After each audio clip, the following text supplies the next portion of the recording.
What if I told you there's a place built not just to lock people up, but to erase them from the world's memory? A fortress so tightly sealed, so obsessively controlled, that even the truth can't slip out. That's Suffocating in El Salvador, officially called a prison, but in reality, it's a machine built to crush the will of the most dangerous people alive. And here's the twist that'll mess with your head. While the country's homicide rate has nosedived, the price of this peace is paid in silence, constant surveillance, and isolation so intense it can unravel even the strongest mind. It's justice walking a razor's edge with control. And the scary part is, you're never sure which one's really winning. Think you know how a maximum security prison works? You don't, because what happens behind these walls will flip everything you thought you knew about crime, power, and survival. And once you see it, you can't unsee it. Historical and social context. It's not every day that a country decides to build, from scratch, a prison that looks like it belongs in a dystopian movie. In 2022, El Salvador took that bold step. Under the firm grip of Nayib Bukele, the government launched an unprecedented crackdown on gangs that had run the streets for decades. More than 70,000 arrests in just 16 months. That's about 2% of the country's entire adult population.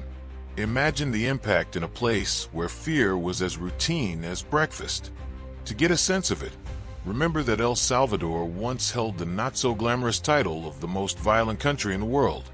In some years, there were 104 homicides for every 100,000 people, numbers you'd expect from a civil war. With the massive crackdown, that rate plummeted to 2.4, making the country one of the safest in the Americas. It's like watching a neighborhood go from being a danger zone to a gated community, with a guard at the front. But that peace comes at a cost. And we're not just talking money. We're talking about a radical shift in how the state controls, monitors, and punishes. Suffocating, the crown jewel of this strategy, isn't just a building, it's a symbol, a loud message that the government's not messing around. But behind that symbol lies a whole extreme security infrastructure designed so airtight, not even a whisper of freedom can slip through. Extreme security infrastructure. Suffocating wasn't built to impress tourists, it was built to intimidate even the toughest inmates. Picture double walls so tall and thick they look like medieval fortresses, topped with razor wire glinting in the sun. A 10-foot electric fence charged with 15,000 volts stands as a deadly touch and goodbye barrier. And if that's not enough, 19 watchtowers rise like sleepless sentinels, keeping eyes on every inch of the place. But the muscle isn't just on the surface. Underneath all that imposing structure is a self-sufficient system that can keep the prison running even if the outside world collapses.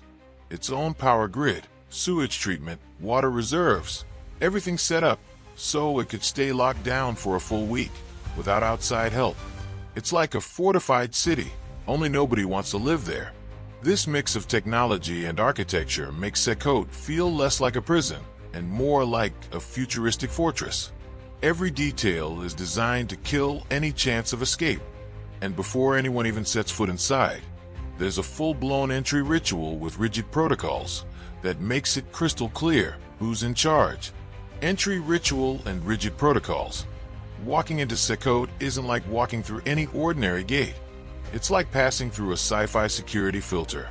Every visitor, whether they're staff, a lawyer, or a government official, gets scanned by an X-ray machine that can see all the way down to your bones and organs. Nothing gets past them. Pockets, shoes, even socks are searched with a level of scrutiny that makes airports look like amusement parks. There's no slipping by or cutting corners here. It's not just for intimidation. It's to make absolutely sure nothing forbidden makes it in. The process is like choreography. Line up, empty your pockets, step through the detector, wait for the green light, and if something's off, you're pulled aside for an even deeper inspection. That's when it really sinks in that you've stepped into a world ruled by unbreakable rules. And every rigid protocol exists for a reason. The atmosphere this creates already sets the tone for what's coming next. Once those gates slam shut behind you, the metallic echo feels like a reminder. Inside here, You're not the one calling the shots. And that's when the stark reality of life inside for the inmates begins. Life inside for the inmates. Inside Sekot, the word comfort might as well not exist. Each inmate gets less than 5 square feet of personal space, like living inside a cramped closet. Beds are bare metal bunks with no mattress, and the air is heavy with no ventilation. The entire setup is oppressive, designed to remind you every second that there are no perks here. Even for someone hardened by life on the streets, the shock is real. The bathrooms, if you can call them that, are shared among dozens of inmates. There's no separation between shower and toilet, and drinking water comes from a communal fountain. It's a setup that feels engineered to wear people down, physically and mentally. Hygiene becomes a daily battle, and time moves painfully slow. But it's not just the lack of space that suffocates, it's the constant tension, the heat of bodies crammed together, and the unyielding rules. And strangely enough, in this harsh environment, the real game of power begins. The gang hierarchy, where tattoos aren't just ink, they're a living code of who really runs things behind bars. Power and gang hierarchy inside the prison. In Sekot, the law that counts isn't written on the walls or in the state's regulations. It's etched into skin. MS 13 and Barrio 18, two sworn enemies, share the same complex, divided only by walls and constant surveillance. It's like putting two rival armies in a minefield and expecting peace. And yet, within these walls, there's an invisible but powerful organization, the gang hierarchy. Tattoos act like ID badges in this parallel world. A teardrop under the eye might mean lives taken, a spiderweb on the elbow, years behind bars. The phrase "laugh now, cry later" is almost a manifesto for living the criminal life without worrying about tomorrow. These aren't just designs, they're declarations of loyalty, criminal resumes, and silent warnings for anyone who knows how to read the code. This code governs everything. Who eats first, who sleeps where, who gets protection. It's so ingrained that not even the prison's rigid protocols can erase it. But as much as it looks like pure physical dominance, there's a quieter, constant force shaping daily life. Psychological monitoring and surveillance, which never takes its eyes off anyone. Psychological monitoring and surveillance. In Sekot, privacy is a fantasy. Cameras watch every move, 24/7, like a grim reality show with no commercial breaks. The lights never go out, not even in the middle of the night, keeping minds in a constant state of alert. Time starts to blur, and days feel like one endless stretch of unseen eyes tracking your every step. But here, psychological monitoring doesn't mean therapy, it means strategy. Guards and monitoring teams watch not just what inmates do, but how they react. Facial expressions, mood changes, hushed conversations. Every little detail becomes a piece of intel that can be used to keep order and prevent flare-ups. It's a silent chess game where the state always tries to think 2 moves ahead.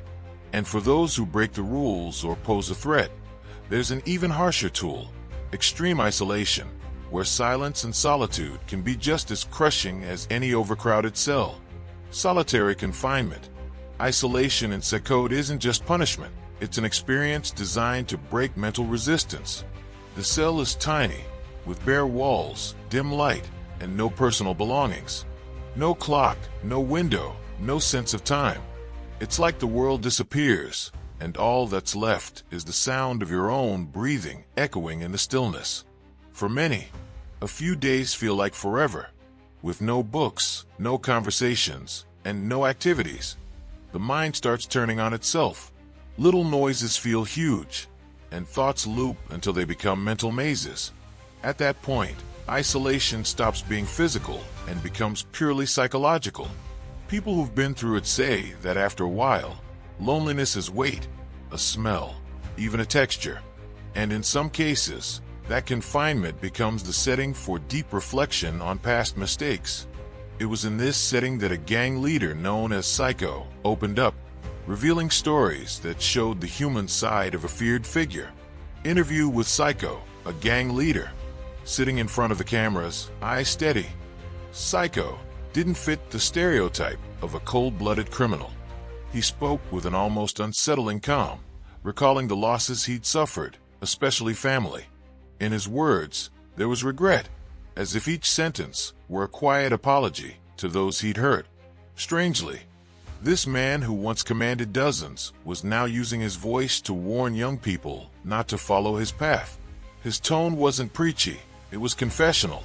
He described his choices as a one-way road filled with moments of false glory and consequences that cost dearly. He compared life and crime to a rigged game where, in the end, everybody loses. It was impossible not to feel the weight of his sincerity, even coming from someone with such a violent past. That conversation made it clear that behind all the extreme security and rigid infrastructure, there are human stories the public almost never hears. Stories blending fear, power, and sometimes a flicker of redemption. And it's that contrast that keeps the curiosity alive about what really happens behind Sekote's walls. So tell me, after everything you've just heard, do you still think Sekote is just a prison? Or is it a warning shot to the rest of the world? A glimpse of what happens when a society decides security matters more than freedom. And here's the real kicker. If you were the one locked inside, living under relentless rules, 24/7 eyes watching you, and isolation that messes with your head, would you survive it? Or would it break you? I'm throwing the question back to you. Is this justice? Or is it control wrapped in the disguise of order? I dare you to drop your opinion in the comments. Go ahead, agree with me, challenge me, shock me. I read every single one, and the boldest takes might even show up in my next video. And if you're the kind of person who wants to see the side of the world most people will never get to witness, then hit subscribe, ring the bell, and stay close. Because trust me, behind every massive wall and electrified fence, there's a truth that's not just hidden, it's buried deep. And we're going to keep digging it up, one story at a time.